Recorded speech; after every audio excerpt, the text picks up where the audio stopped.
Hey everyone, and welcome back to the Keep It Open podcast. Happy New Year. I'm Aaron. And I'm Mitchell. And I am so excited to start off 2022 with a Is It Rude? Yes, thank you, Aaron, and Happy New Year to everybody out there.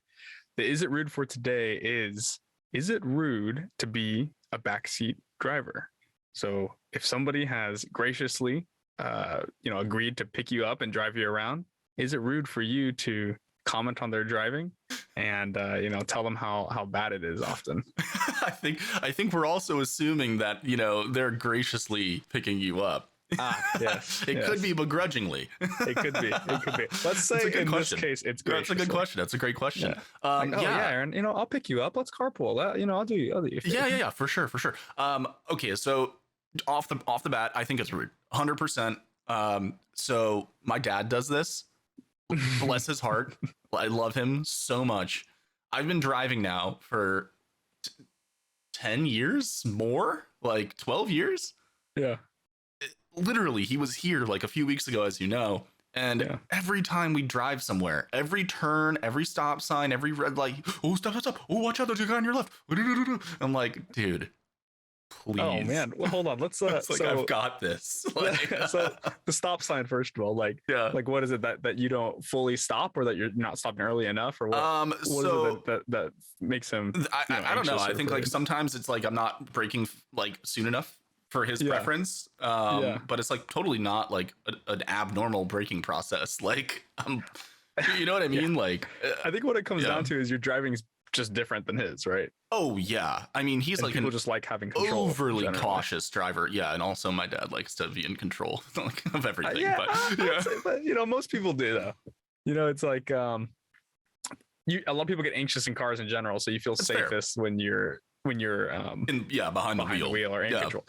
Yeah, I mean, we're in screaming metal vehicles like flying down roads at 70 miles an hour. Like, it's kind of insane, actually. It is scary. I mean, it really is. And, I've been in a few car accidents and luckily nothing too serious. But, I've had friends that have been in really bad ones. And I mean, obviously, especially here in Austin, there's been quite a lot of driving fatalities. In the last year. So, I mean, it definitely is. It is scary. So I understand, people backseat driving out of, kind of that concern. But it's rude. You think? It's rude, I don't know, man.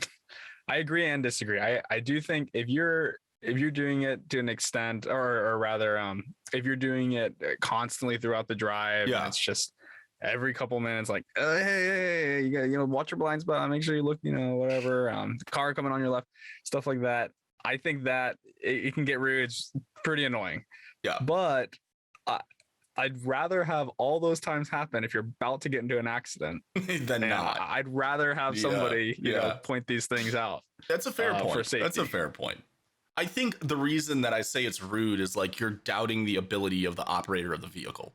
That's definitely true. You know what I mean? So that's why I feel like it can come off kind of rude. I get it though, and you're right. It's like, if somebody gives you a good heads up, then because there have been times where I've been driving and I miss something and my passenger will be like, yo, on your right, and I'm like, whoo, and it's like, okay, oh definitely, like that was close, thank you, I appreciate it. And so in that situation, that's not even backseat driving, that's co-piloting, and we support that. I see. That's the scenario that I'm thinking of, I guess, is about to get in an accident, car in your blind spot, something, and then like, hey, watch out, and then you're good. Yeah. I think my mom's really bad about it too. And she and my mom's a pretty aggressive driver, actually. She'll get real close behind people. She'll go pretty fast. Okay. And she's just so your mom's the person in traffic that's riding my ass, Oh, for sure. I don't know. Not as much these days, but she would have used to. I got you. Yeah. But whenever you're on the road, I always say driving in the road is like the great equalizer. Like everybody has to take the same roads. I mean, unless you have a helicopter or something. But unless you're everybody takes the same roads. Everybody's one of our favorite billionaires. Everybody's in just as much danger as everybody else. That's true. I will say though that everyone thinks their own schedule is like more important than everyone else's. Oh my god, 100%. They're like, get out of the way, I'm rushing through here. It's like, you don't think I am too, man? What's going on? Yeah. No, although I think you're totally right. schedule probably is more important than ours. Yeah, man. I mean, listen, he's got another penis rocket to build. He's got places to be. Just one? No, he's probably got way more than he one. needs a fleet of dicks, man. If he doesn't have. All right, so I think we've concluded that most of the time it's rude to be a backseat driver.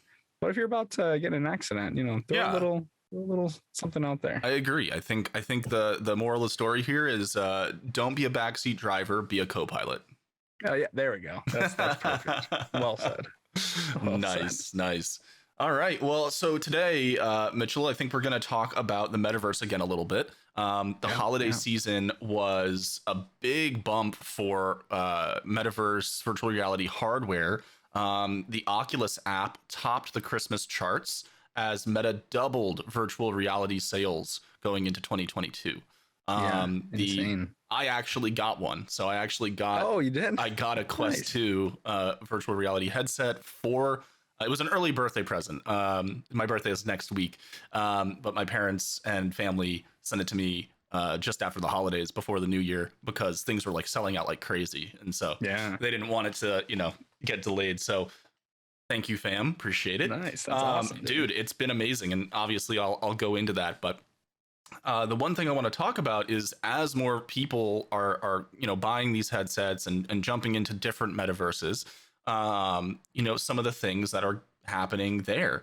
And so, Mitchell, I think you have an article that we found talking about some sexual harassment that occurred in the metaverse recently. Yeah, and this is we'll link the article or have it somewhere that's so you can kind of know which one we're talking about. But we found this actually through TikTok, and the article is about sexual assault in the metaverse, and about a misogyny also for the creators and the people in the metaverse as well. Absolutely. And so we're hoping to just kind of talk about that. So let me give kind of a brief recap. So there's a Horizon or the virtual reality platform called Horizon's Worlds. Is where this happened. There are some beta testers within the universe or the metaverse there. And one of the beta testers, a woman, does it actually say if she's a woman? Yes. Okay. So a woman, in the metaverse was groped by somebody, virtually, with their headset and within that universe. And so it's brought up to Facebook, and Facebook kind of shrugs it off, and like many times in the past, says, well, it's kind of up to the person using the platform to kind of oversee their own protection. And then so they bring up this function called what was it called again? The safe zone. The safe zone. The safe zone, right? So the person who responds from Facebook or from Meta says they should have used the safe zone, which is kind of a bubble that gets put around the person to stop interactions with other people. And so so what do you think about that in general, Aaron? Yeah, I think we need to unpack this a little bit. And I think that a lot of people I've seen kind of two arguments on the internet and on Reddit and in response to this event. And it's not a new conversation, and people are treating it like it is. This is an age-old, well, not an age-old, but this is a very relevant conversation that has been, we've been having it for years now. And it comes down to, just victim blaming. You shouldn't tell someone that it's their fault for being harassed, either sexually or just, purely physical, like just a violent assault, or anything along those lines. It's not the victim's fault that happens. The blame and, the punishment needs to be put on the people enacting that. And so, I really don't feel like anything needs to change in the metaverse when it comes to those things, like that conversation and what we've determined in reality of how, that is bad and that should not happen. It transfers right into the metaverse. It shouldn't be a different space. Now, the problem is that a lot of people getting these headsets are not gamers. And a lot of people that already have these headsets are gamers. Gamers are toxic.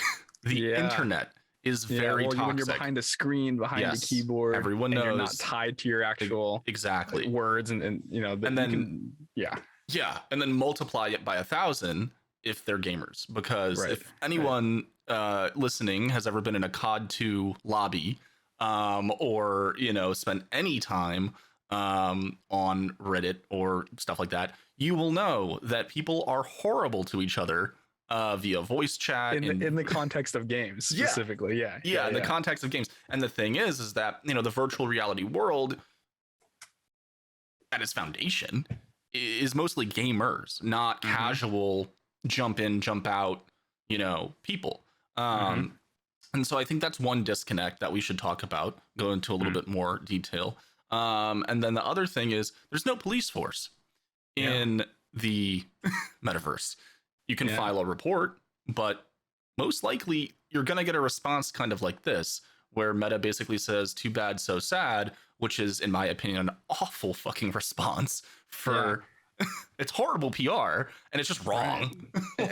and then as the victim, you get pushed out of this universe. And so and you feel like your experience was totally like, okay, well, null, right? null. And it's like matter. And so like this kind of thing is just gonna happen. Is like, what too bad, sucks. You should have enabled a safety bubble. So you should use the safety zone. Right. So one thing that Horizon needs to do right now, Meta needs to do right now, is the safety bubble and any safety features need to be enabled by default. You should not have to turn it on. You need to turn it off. So by default, this can't happen. Now I'll explain, because in VR chat, which is another popular metaverse, I go in there all the time. I actually spent New Year's Eve in there because COVID's getting so bad. Snoop Dogg has some real estate. That's in Sandbox. Sandbox, okay. Yeah. So, and I don't believe Sandbox is virtual. I think it's just a metaverse. I don't think it is. We'll double check. Okay. Well, it's not VR. It's not like virtual reality. Yeah. It's just it's just like 2D, like 2D on your screen. Virtual. Right. So basically, in VR chat, when you log in for the first time or whatever, you have some pretty extensive settings, and one of those settings is called personal space. And basically, what that means is if someone comes within 2, I guess, feet of you, pretty much right up in your grill, they disappear, poof, gone. And then if they back up from you or you back up from them, they reappear. So, if someone was trying to do something sketch and touch you or whatever, you're not going to witness it. You're not going to have that experience because they will disappear. You have to consciously go into your settings and turn off personal space. And that is you as the user saying, I'm comfortable in this space to turn this off and allow people to get close. That seems like an easy thing to do. I don't really see a downside to doing that. Exactly. It's just about having it on by default instead of asking the user to turn it on. The user should turn it off. You see what I'm saying? Yeah, absolutely. I wonder what Meta's counter argument to that. Why not have the safe zone on at first for everybody when you're learning this game or platform, right? Yeah. It is a game in a sense, right? This virtual experience as you're learning it. And then you make that choice, and then you'll know where that button is as well, right? Exactly. And you're the one in control at that point. You don't need to worry about being in a situation and fumbling with your controllers to turn on a safety bubble, because you're panicking because you're having a horrible experience. You shouldn't have to worry about that. It should be the other way around. I think it's an oversight, personally. Yeah. It might just be an oversight.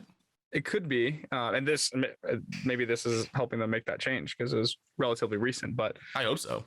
I wonder if their argument is something like the experience suffers if everybody has this on at first, and then I don't know if you I'm thinking of the example in VR chat where you poof if you're too close, right? If everybody had that on and you're at some kind of music event, right. You get close to people and you're like, what is happening? Didn't learn about this or forgot that they trained me on this setting. Yeah. And then your experience, you get your immersion's broken and goes down. Yeah. Right. No, I mean, that totally makes sense. And it's a valid point. I'm just being devil's advocate. I agree with. No, I think absolutely. On, so. I mean, these are the things, that we got to talk about, right? It's kind of like our first discussion with the metaverse and VR is like we got to start having these conversations and thinking about it because we're building the world right now. It's happening. It's coming fast. And so, being aware of what it's going to actually really be like and, seeing this report of sexual assault already while it's in beta, it has to be addressed. This stuff has to be talked about. So to your point in VR chat, again, in loading screens, when you're traveling between worlds, it pops up with like rules, tips, and all kinds of stuff. So as you travel around in between different places, you get like, it shows you in your settings, make sure this is enabled if you don't want people to get close to you, or, you can't do this, this, and this unless you're in a private world, blah, blah, blah, blah, blah. And so it as you're playing the game, it takes you through a tutorial and it shows you some of this stuff, but it reminds you that you have this capability and you have this power. Now, I opted out of it almost immediately because I was brought into, VR chat by some friends, and I was brought out to a bar, and, I was meeting people, and this girl was trying to give me a hug, and I kept backing away from her because I couldn't see her when she'd get close. And she's like, why are you backing away from me? What the hell? And I'm like, you're disappearing. And she's like, you have to turn off personal space. And I'm like, oh, okay, that makes fucking sense. Interesting. See, that is a case there. That exact case, I think, is what they're trying to prevent, where you're fully immersed, and maybe you're 2 hours into a session or something, your first session perhaps. Yep. And then your immersion breaks. You're like, what is going on? And you have to learn that. But I think it's a small price to pay for. It's a small price to pay, and then once you turn it off, it's off until you turn it back on. So it's very simple. And then another thing too, and I don't know, I haven't really been in Horizon yet. I am interested to see what it's like when, I might look into see if I can get into a beta. But there's a quick menu in VR chat. You click a little button on your hand controller and you point at somebody, and then you can, you have options. So you can, if you find their avatar offensive, you can hide it. If you, so they're just like a, a blob, like a 2D character, basically, like a little gray guy with a head. It's like kind of cute. So if you're offended by someone's avatar, you can turn them off. If they're verbally harassing you, you can just mute them with one button. So they've got a lot of safety controls baked in that are very quickly and easily accessible, and you can kind of tailor your experience to that. You can also disable everyone's avatar around you unless they're on your friends list or they're a trusted member of the community. And the way that you become trusted is by being friend requested by people of a high reputation that are already around. So you basically build trust. And so I have my settings to show trusted people, friends, and that's it.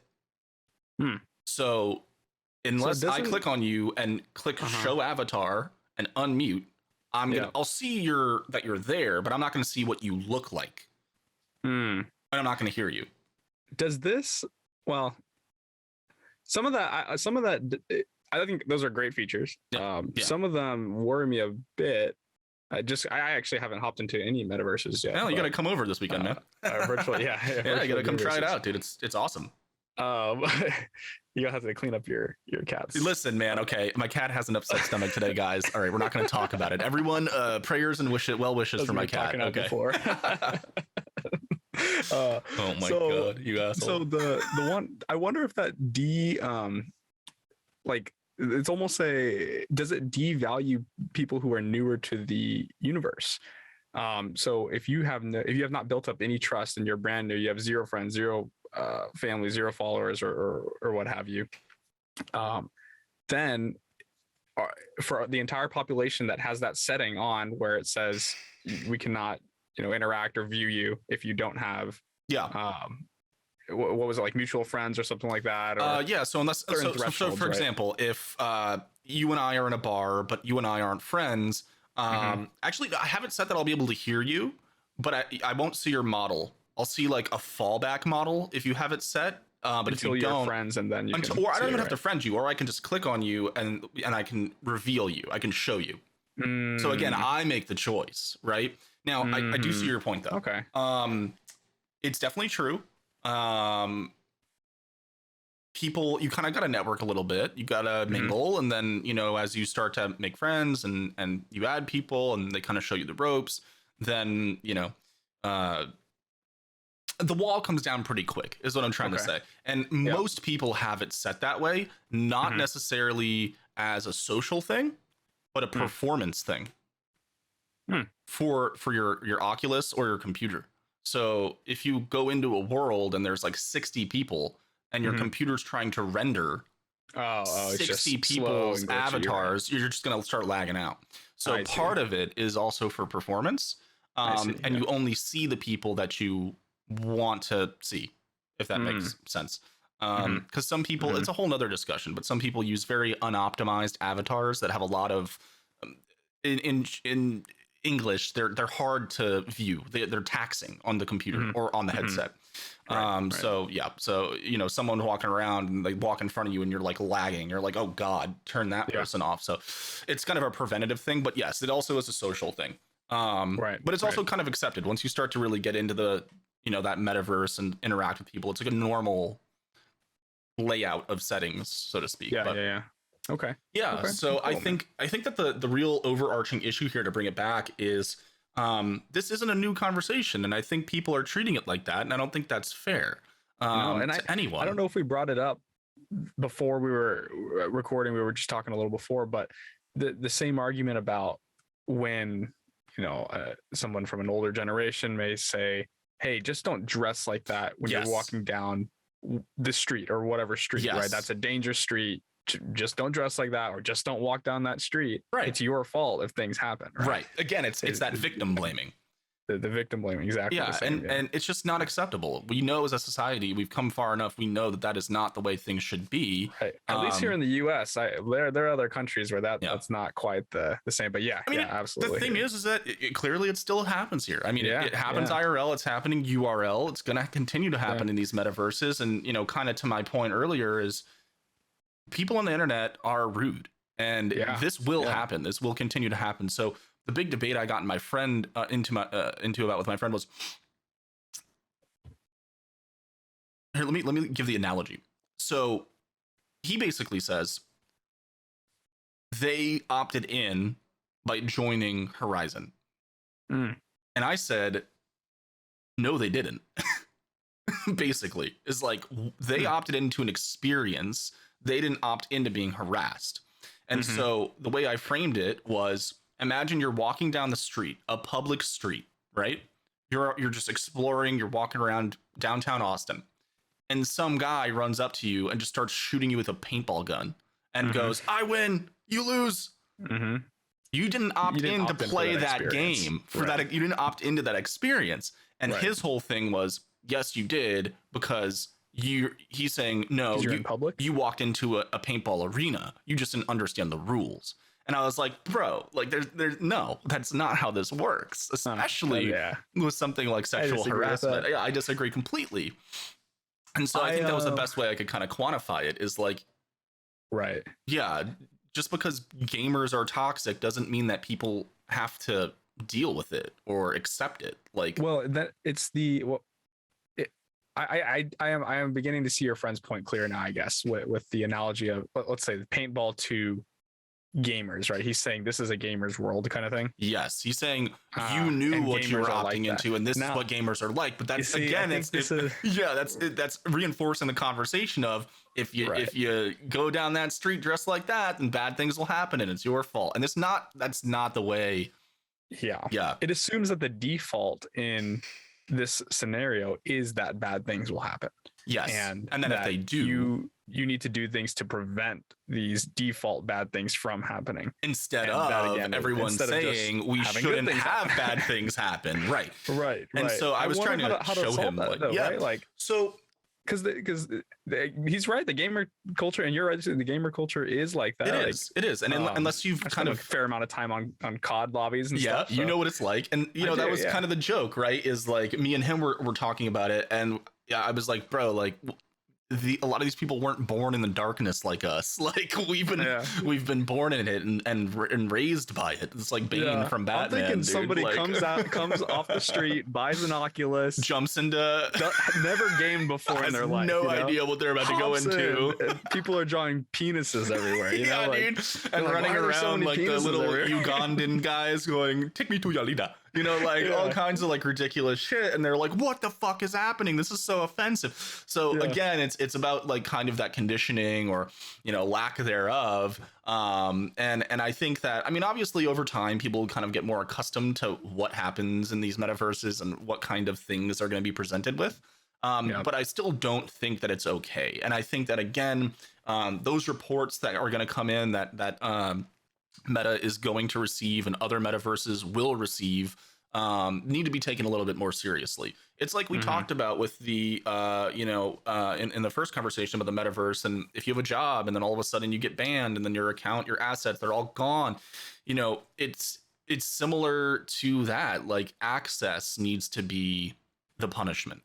Yeah. So if you're behaving poorly, and it's like, the social ranking in VR, if you have a really bad social ranking, perhaps you can't go to certain places, perhaps you can't interact with certain people. There has to be some kind of system, because there are no cops, and there shouldn't be cops in the metaverse. That'd be ridiculous. Well, let's unpack that. What I was going to ask you, do you think there should be cops? And Absolutely and I don't not. know that.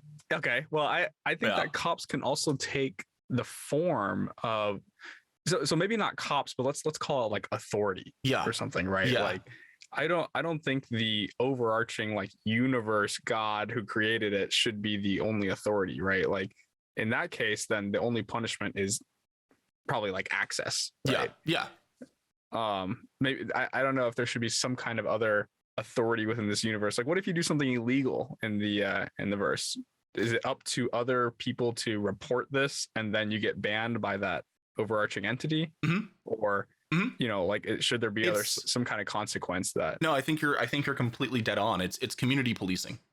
It's, we are the ones that kind of set the standard for what's acceptable and what's not. So for example, if you catch someone doing something, let's say it's more of a game, not like a social aspect. Let's say there's like, there's like currency on the line, or there's a competitive nature to what you're doing. If you catch someone exploiting or cheating, you report them. And so back when I was playing that game New World, which we discussed a while back, it used to happen all the time. People would get caught, duplicating items or exploiting a boss, basically, where you can kill it over and over and over and over again, like in quick succession, which is not how it's supposed to go. So you can get a bunch of items that are rare quickly. People will get reported and they get banned. And again, that's the only thing that really matters in a game world, is your access to it.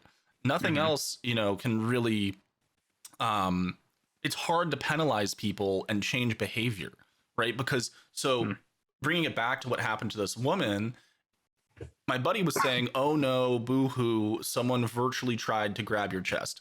And I said, dude, it's no different than if it happened to her in the real world, because she had the experience. Right. Her brain being experienced it in like the metaverse, right? Harassment is harassment is harassment. Just because it didn't happen IRL and whatever, like it's like somebody saying that cyberbullying or some cyber harassment is not exactly right. Exactly. Even if it's just through text or comments or messages or something, right? You're still having that emotional reaction. Your brain is still processing that event and going through that experience. Just because it doesn't happen on the street in person doesn't negate the power and the pain of those experiences. Yeah. Now, the thing about community policing that I see, though, is what if...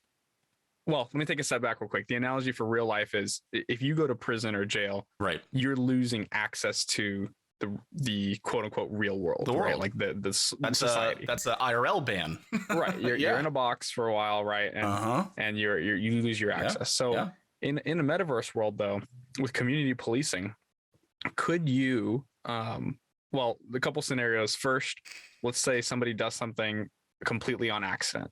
Maybe they don't know that you're not supposed to, I don't know, let's do something ridiculous, but like take money from a bar or something, right? And you accidentally do it. You're like, oh, there's some money there. Oh, whoops. Yeah. Like that seems to be part of the universe, part of the game, if you will. You don't understand what's going on. Sure. Yeah.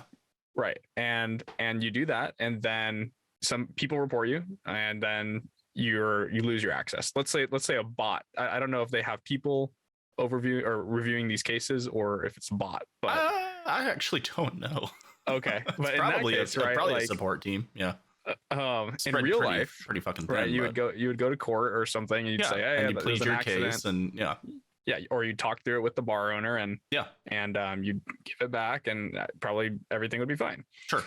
But in this metaverse, let's say it is a bot, then you get 3 people report you or something, you get banned for a week, and then before you can get in contact with the real person at the company who's hosting this metaverse, right? Yeah. Then you lose a week in your metaverse. Yep. So I guess that's the problem I see with community sort of authority. Yeah, there. no, and then you bring up a really great. Sorry, did you have more? Just another scenario, which I think will relate. It's just, what if there's false community policing? Yes. Like, hey, we don't like this guy, let's just all report him. So I'm glad that you brought that up, because that's where I was going. Is very common.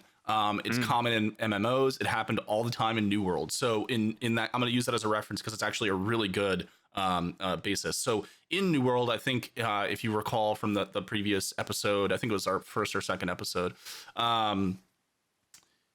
there's different factions. And it's all people. It's all real people in these factions, and they vie for control of territory. And when you control territory, you collect tax from crafting stations. So if people are making armor or jewelry or food or whatever, your town, your faction takes a portion of the gold required to do that action. So controlling territory makes you rich. Everyone wants that. And you have power in the game, right? And so basically what would happen is, for example, there are certain clans within the factions that are known for PvP, player versus player. They're really, really good at it. It's like a group of like maybe 5, 8, 10 people that are just badass, and they just they kick ass at the game. They're super good at it. People would literally, before wars, which was a 50 versus 50 battle, vying for territory, would happen maybe a couple times a week. Oh, and each 50 of the people are each their own literal human being. People? Literal human being. No. Yeah, so it's 50 versus 50, and it's like purple faction versus green faction. Okay. Yeah. But within that is like subdivisions. So like me, you, and a couple of our other homies, we call ourselves like, the kitty cats. I'm looking at the lucky cat on our above me. But just so that's our little clan, right? And we're known really well in the community for kicking ass, and so we're a really helpful 5, 8 people to have in your army, because we're gonna put in work. We're gonna take other people out, and we're gonna help you win, right? People would go and mass report all of us, like 50, 100 people would mass report us like an hour before the war, so we'd all get banned. It probably went to a bot, right? There was a review. It's basically going to a bot that has a threshold. Oh, this account received this many reports in this short of a time, and so you check the boxes, and then boom. So they've weaponized something that's supposed to be a safety net. And so you're totally right. That's the problem. That's why Meta has been going through this massive hiring for Horizon. And hopefully they're going to put a little bit more actual human oversight into some of that, because you can't have a program do it. It's too easy to exploit the program. Right.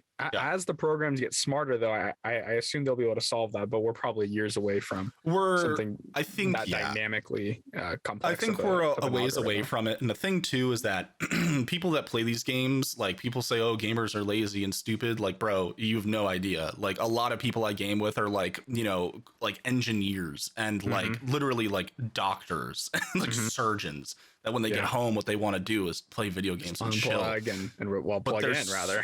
But they're smart fucking people. And so my point is like, they very quickly will figure out how they can game the system in one way or another.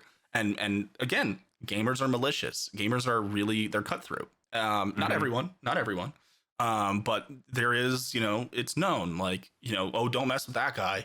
He'll you want to win. I mean, he'll rip your IP address and hack your computer. And hack your computer. I mean, there's all kinds of crazy shit. So you got to be careful of that. And I think that, again, as we move into this world where more people are coming in, it has to be a focus. Security and safety and all of that stuff, so that especially when really flourish.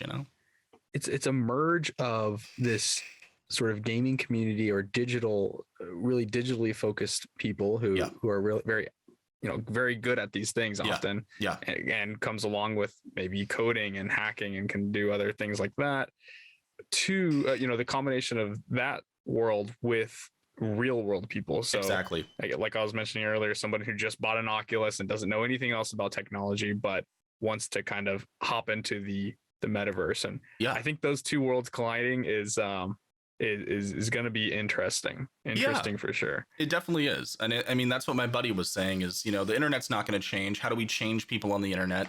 And, again, I said, bro, like, that's like when people, get bullied and you say, well, you can't stop a bully being a bully, or you can't stop people from being the way they are. It's like, I understand that, but at the same time, we should strive to be better. We should strive to not have those scenarios and not behave that way. Obviously, there's no band-aid, but there's no quick fix. It's a hard problem. I mean, if it was an easy problem, we would have no bullying today. We'd have no harassment. No harassment, but it seems to happen in every generation, in every sort of scenario. If it's at a school or even in the workplace, absolutely, or online, like these things are, I think, innate to humans, right? Yeah, it's just sadly, I think it's all about feeling. You want to feel belonging, and the way you feel belonging is if there's something you're belonging to versus the other, right? And so outside, I think bullying is a way that manifests, and obviously there are other issues, but of course. I think in the metaverse, there's going to be some of that. Like, you're going to feel so tied to your faction or to your team that you're going to do whatever it takes to I mean, take down the other team. It comes down, it's similar to kind of sports rivalries, IRL, and the soccer hooligans, and when people win, they go and party in the street, and then before you know it, it turns into a riot. So I mean, it's like I said, it's very funny that people are starting these conversations from scratch like it's new, because it's not. A lot of the things that are happening in the metaverse already are just parallels to our reality, because we human beings are the ones populating these worlds. So those same issues and creating them.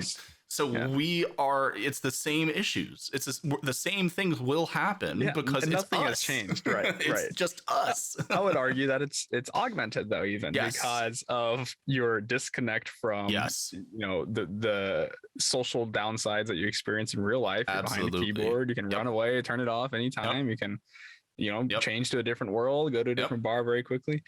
So I would say it's heightened. So back to the article, what should have been Facebook's response to this, do you think? Personally, Facebook's Meta's response should have been, this is unacceptable. We don't want Horizon to, be a place where this, where people think they can do this. We are looking into the scenario and we'll take, appropriate action against the offender. I really think so, man. I think so too. That would have set a good precedent, I think, for their world in particular versus others, right? Because this was a really bad precedent they set. This is a really bad precedent, right? Because even in the article they say, it's like, here's the scenario that happened, and it says, but hey, what else would you expect from Meta? Facebook, let us remember, was first born as Face Mash, which is goes back to its roots of like rating your attractiveness for female classmates, right? And so Facebook has misogyny baked into it, right? And so it's funny, kind of how those things will carry through even when a company goes from being Face Mash to a conglomerate like Meta. And so I think they should have taken action. I think they should have taken a stronger stance on that kind of behavior. And even if at the end of the day, like, they just used that as a PR stunt and didn't actually like do anything about it, because I don't know, maybe they didn't have the data, maybe she didn't. That's entirely possible. But at the same time, I'd rather that than what they did. For sure. I'd rather them just a better message. Just say they're going to do something and basically tell people like, you can't do this. Right. No one's gonna, there's not enough people in Horizon yet to be like, oh, they're fronting, like it's not true, like they won't actually ban you. It's not that big yet, so that would have been enough to kind of show people like, ooh, don't do that here, like it made the news. Meta's all over it. they're at least talking about it, right? So Yeah. Man, that's and I think that that's the first step to actually solving the root of the problem. You know, the root of the problem is kind of in humanity itself, and Yep. like the gamer culture Yep. manifesting itself in this world. Yeah. And I think the start of solving it is like conversing about why that's wrong and why. Yeah, exactly. And that's what I was saying to my buddy wrong. is you have to talk about it, and we have to all be on the same page as to why it should not happen. Yeah. And Yeah. you know, but I'm glad he brought up his point. I mean, Yeah. it breeds a good conversation. It does. And I mean, it's important to think of it from all the different angles, right? You have to understand, you know, because the internet is full of frogs like that. People that, you know, just sit on Reddit, sit on Twitch, you know, sit in their video games and just, you know, mash their keyboard, and they're toxic, or they get on voice chat and they say all kinds of awful things, and they're not going to go anywhere. They're not going to disappear just because Meta says bad. You know, it's a larger conversation. It's a much more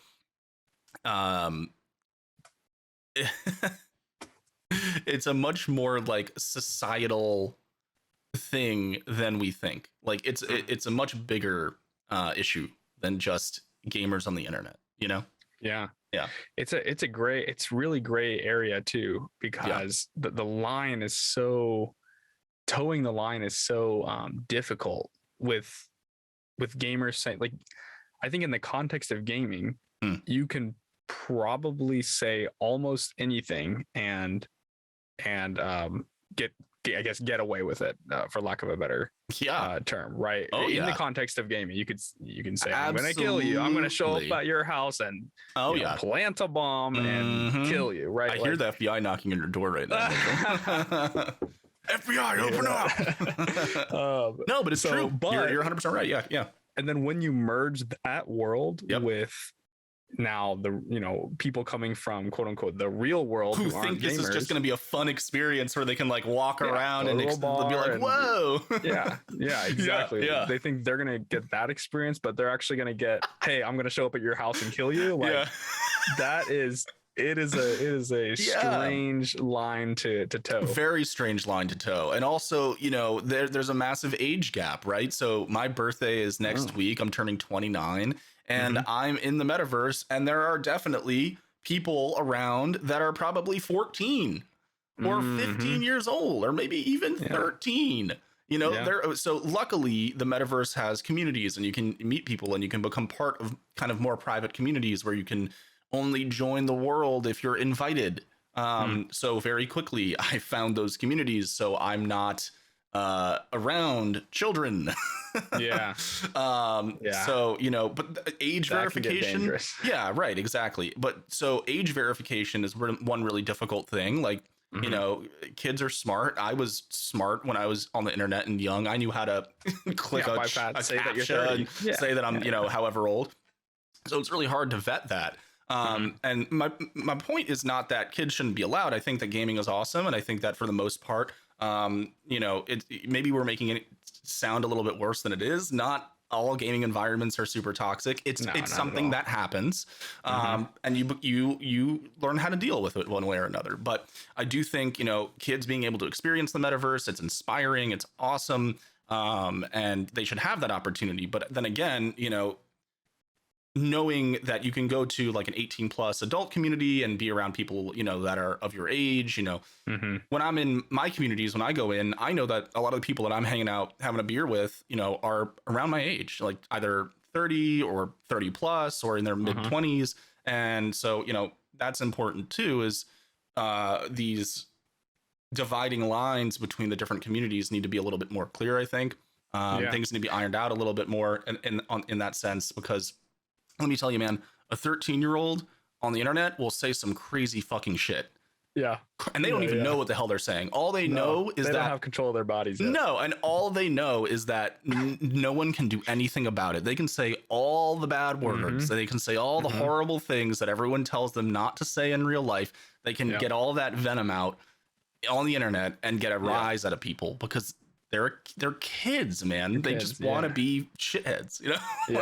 So, hey, a lot of dangerous things can come out of no job, a lot of time, and nothing to do, you know? I mean, true. You can You can create a lot of chaos and mischief that way. Oh, absolutely. But I think at the end of the day, it's really exciting to see that people are opting in and getting these VR headsets. Actually, a friend of ours, yes, got one too. Oh, sweet. So we were talking about that the other day, and so I think maybe on Sunday I'm gonna take her into the VR world and show her around a little bit. Yeah, dude. That'd be awesome. I've only used it. I'll be honest. I've used it once at a friend's place, and Mhm. I mean, we did like a shooting course or something like that, where like the dummies come up and you try to get the best time on that kind of course. But I've never hopped into an actual world. Like I a played socializing like world and stuff like that. Yeah. So it's also really interesting because like I have some games like Boneworks and Pavlov, which are like puzzle. So Boneworks is really cool. It's kind of like Half-Life if you've ever played. It's really puzzle based. There's shooting and it's really cool. You're like going through this journey. It's kind of storytelling and it's really well done. And then Pavlov is like a bunch of different shooting game modes. It's just fun, bang bang, action, whatever.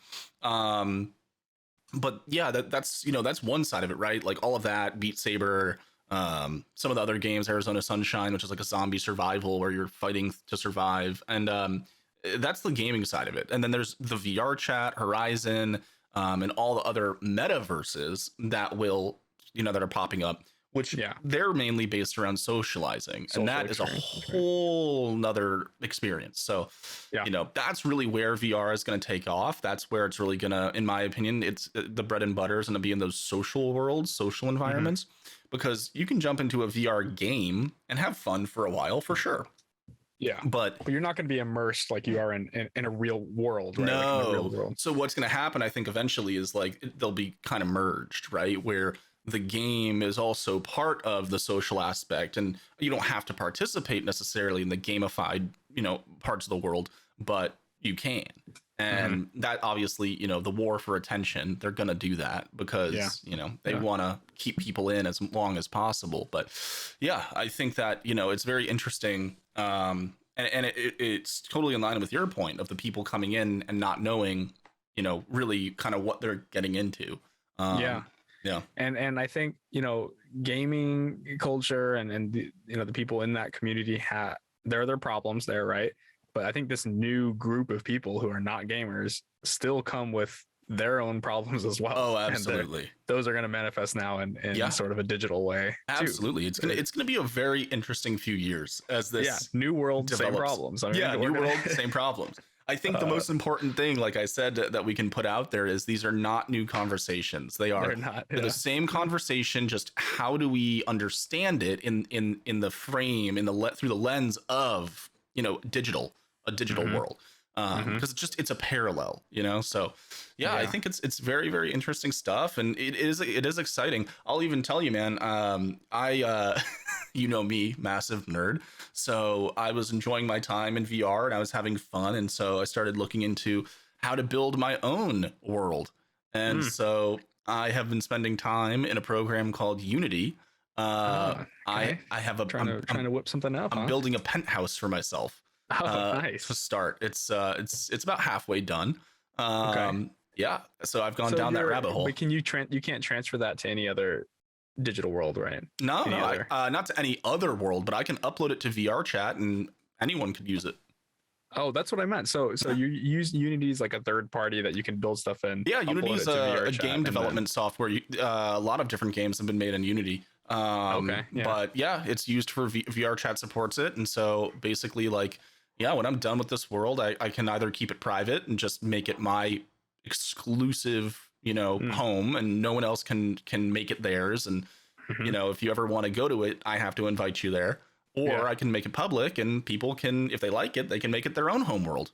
Yeah. Cool, man. So it's really fun. So yeah, after I'm done with the penthouse, because this is like my test run, I won't lie, like there are aspects of it that are incredibly sloppy, but it's coming together, so whatever. Because it's like a learning experience, and I don't want to start over. I've come too far.